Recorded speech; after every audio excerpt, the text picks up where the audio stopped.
Thank you. Hi, I'm Matthew Fuller.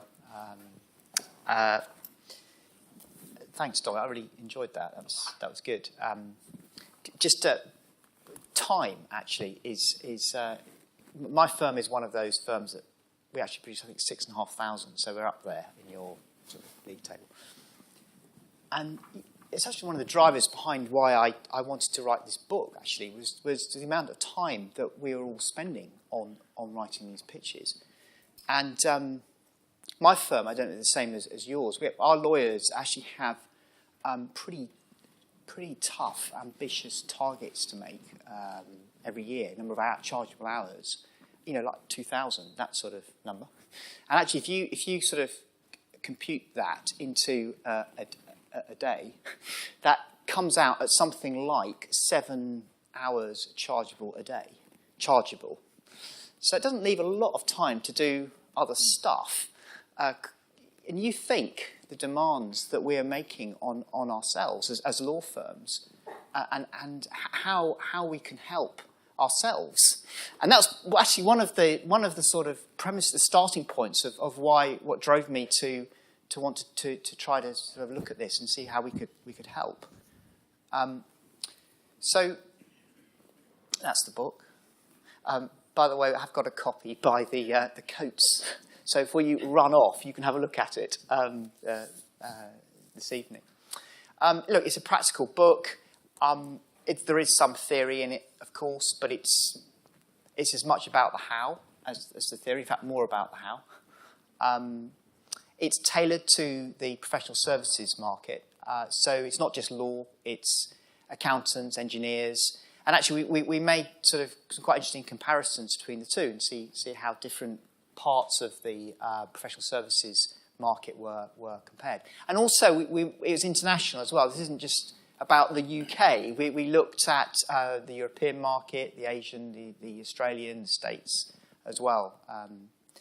And we wrote it from the perspective of partners, clients, of course, business development associates, and procurement. So we're trying to get all the different angles. And it's actually a lot of research, a lot of coffees were drunk. And we have, to date, sold over 1,000 copies, which is fantastic, including to 5 of the top, sort of by size, 10 law firms, global law firms. Actually, quite a number of them are using it for training purposes, not just BD people, but their associates as well. Perhaps that's a sort of theme we can come on to. So that's just a bit of the background to it. So what's it really about? Well, Dominic, you touched on it. Relationships, for me, that's at the front and centre of this. It's not a sort of moment in time. It's about relationships. And actually, going back to what I said a moment ago, looking at the accountants, I do think generally the law firms have got quite a lot to learn from the accountants in this respect. They really do look at this from the full spectrum of identifying clients they would like to engage with, and actually building a whole contact strategy around that client. And when the pitch comes, it is a particular point in time of that relationship. And then after it, they'll do feedback on that and hopefully pick up some work. So they very much see it in that's why some of you may even yourself use the expression pursuits. That's the way the accountants look at it. It's a pursuit as part of the relationship. It's about them, not you, and that's also at the heart of this. This is about not about showing off yourself. It's about looking at the particular client. What's the client's issues? Trying to come up with solutions to the client's problems. It's about creating meaningful differentiation. Again, I would come to relationships on this point. It's not, it's not about the number of offices you have or the technology you have. It's about how well you know the client, and that's what's going to differentiate you.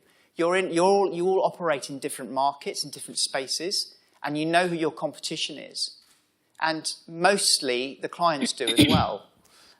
So when you get asked to pitch, that kind of stuff is important. But actually what's really going to stand out, and be interested to hear, Davina, your views on this, is how well you understand the client, its business, its industry, and them. And we also in the book put out there, is there a better way on all this? And, you know, maybe I'll just say one thing, maybe it's just contentious.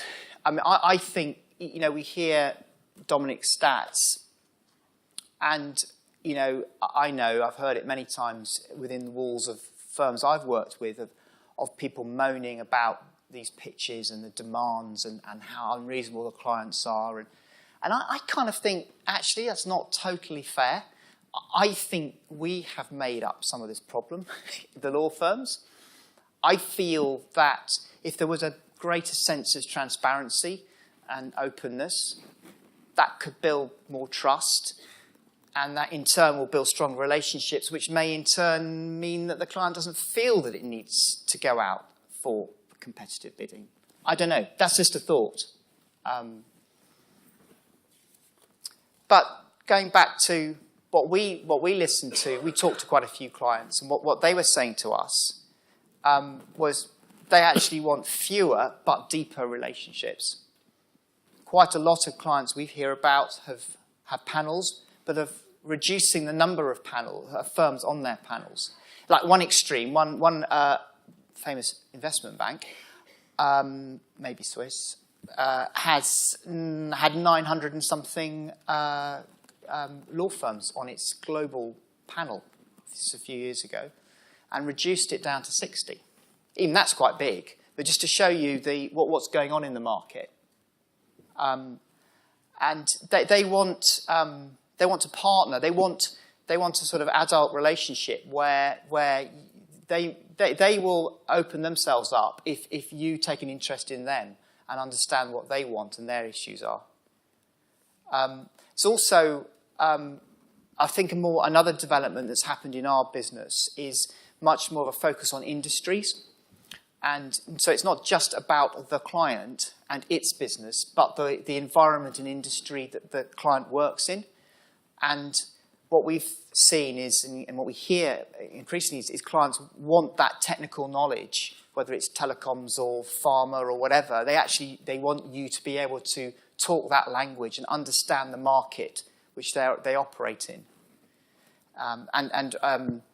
Again, we can pick this up later. Certainly what we found with the law firms have finally cottoned on to this, and over the last few years we've started to develop specialists now within business development around those industries as well to try to match that and help the partners with that.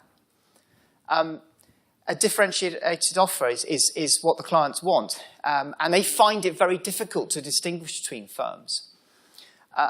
Interestingly, my co-author, Tim Nightingale, from NICIS Consultants, he produces an annual report where he goes and interviews general counsel and listens to what general counsel are saying and what their perceptions of service and what they're looking for. And one aspect of his report was to just ask the direct question: what are the most important things for general counsel when they experience law firms? And there's a list here, and it's interesting that the things that they think are important are strategic thinking, personal chemistry, problem solving, teamwork, responsiveness. Those things, that they're relationship things, that's what they consider important. What they list as not nearly as important are, right at the bottom there, offices, number of offices, technology, associated materials, documentation. It's relationships. That's the differentiating piece. And that's why these pitches are so important, is the focus should be on the relationships. And then value. This comes up time and time again. You know, I know it's like in your respective firms. Too often, what we hear is that the conversation immediately jumps onto price, Now, I'm not saying, and don't go away thinking this, that price isn't important. Of course it's important. But actually, what comes through so strongly from clients is it's value. And that's, they're prepared. Some people are prepared to pay lots and lots and lots of money if they feel they're getting the value from the service that derives. And some of these, some clients, particularly in the financial sector now, are actually putting some pretty good metrics around how they measure value. Objectively, not subjectively, objectively. And that's the direction of travel that we're going in. And it's value. That's the key thing. And so from the law firm perspective, where I think things still go wrong, generally these pitches are viewed as one-offs, come in, just react, respond, don't consider it in the wider sense of the relationship. There's a struggle to focus on the client, much more, this whole benefits features thing, it's all about us. Too much, we were founded in 1902 and we got 26 offices or whatever, so what? Not about the client. This is a kind of, it's a sales doc. It's not a legal document. Again, I've seen too many pitches full of Latin, inter alias, and lots of wonderful, 1.11, and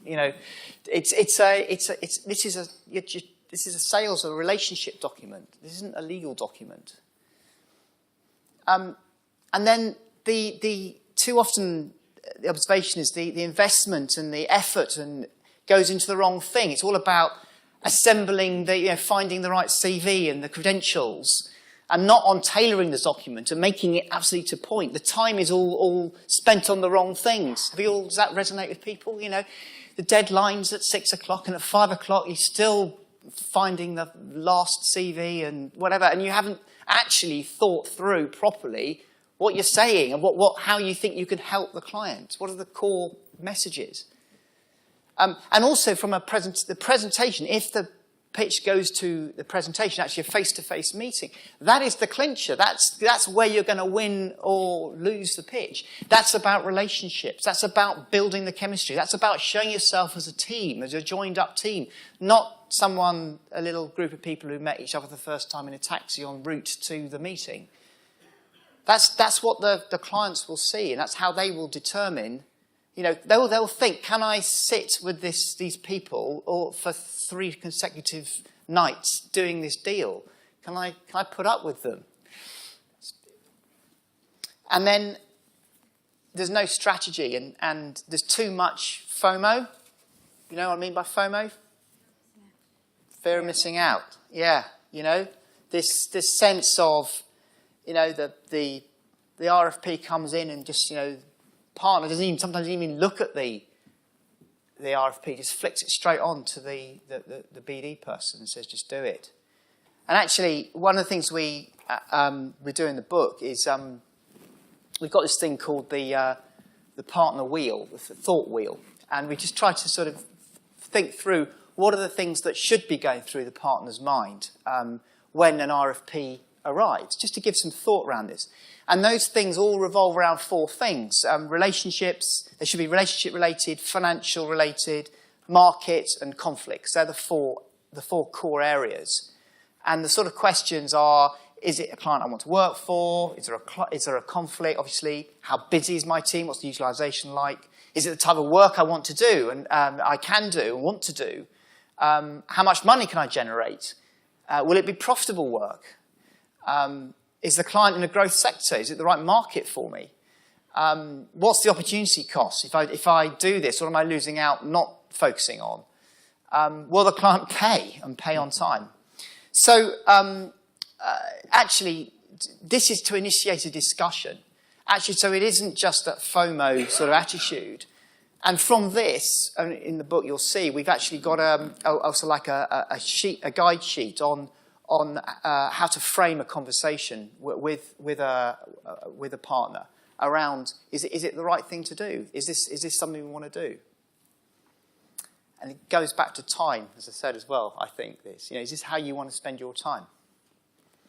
And then lastly, just in sum, what I would say the sort of the takeaways from the book, and we try to put a book in 10 points, if you like. So to pitch or not to pitch, this is a business decision, not just a whim, a feeling. It's the client. It's all about the client, not you. It's all about the client's needs, and finding solutions to the needs. Planning, build a plan, and put a team around it. Procurement, they are a force now, and an important force, and work with them. Don't resist them, work with them. They're not going to go away. And actually, if you're smart, you can use them to your advantage. Work the scope rigorously and build a reliable and profitable price, and get the buy-in internally as well. Right from the perspective of the client, member, relationship document, not a legal document. The presentation is a key, it's a decider.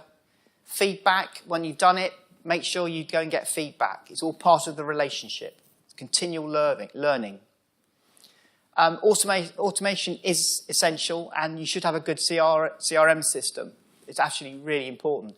The more efficient you can be in the assembly, the more time you can spend on the important bit, actually getting it right and tailoring.